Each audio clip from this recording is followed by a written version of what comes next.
اتنے خاندان اس نے اجاڑے ہیں. یہ تو پی ٹی آئی والے تو ایسے ہیں، اس کو بھی سپورٹ کر رہے ہیں، اندازہ لگائیں. اسی طرح دہشت گردوں میں بھی اسی طرح ہے.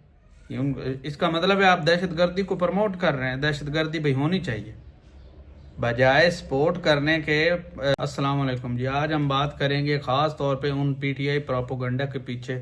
ٹھیک ہے، یہ لوگ باہر بیٹھ کے صرف اور صرف اپنے اکاؤنٹ چلاتے ہیں اور ڈالر صرف اور صرف ان کا مقصد ہے ڈالرز آنا، ڈالرز آئیں بس. ان کو کسی کا بچہ شہید ہو گیا ہے، 5 10 جوان شہید ہو گئے ہیں ان دہشت گرد حملوں میں، انہیں کوئی پرواہ نہیں ہے. کوئی مرے جیے جو کچھ مرضی ہوتا رہے.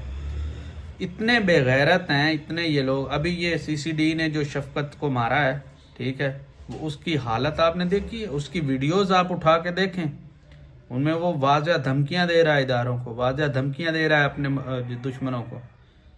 ٹھیک ہے، کتنے خاندان اس نے اجاڑے ہیں. یہ تو پی ٹی آئی والے تو ایسے ہیں، اس کو بھی سپورٹ کر رہے ہیں، اندازہ لگائیں. اسی طرح دہشت گردوں میں بھی اسی طرح ہے. اس کا مطلب ہے آپ دہشت گردی کو پروموٹ کر رہے ہیں. دہشت گردی بھائی ہونی چاہیے بجائے سپورٹ کرنے کے. اداروں کو، پاک فوج کو سپورٹ کرنے کے بجائے آپ طالبان کو سپورٹ کر رہے ہیں. طالبان کے ساتھ ہم نے کیا کیا نہیں کیا. ان کو گھر دیا، ان کے کمانڈر کی پوری فیملی یہاں پہ آ کے رہتی رہی. خواجہ آصف نے کیا کہا ہے؟ کبھی ٹویٹ پڑھ کے تو دیکھو.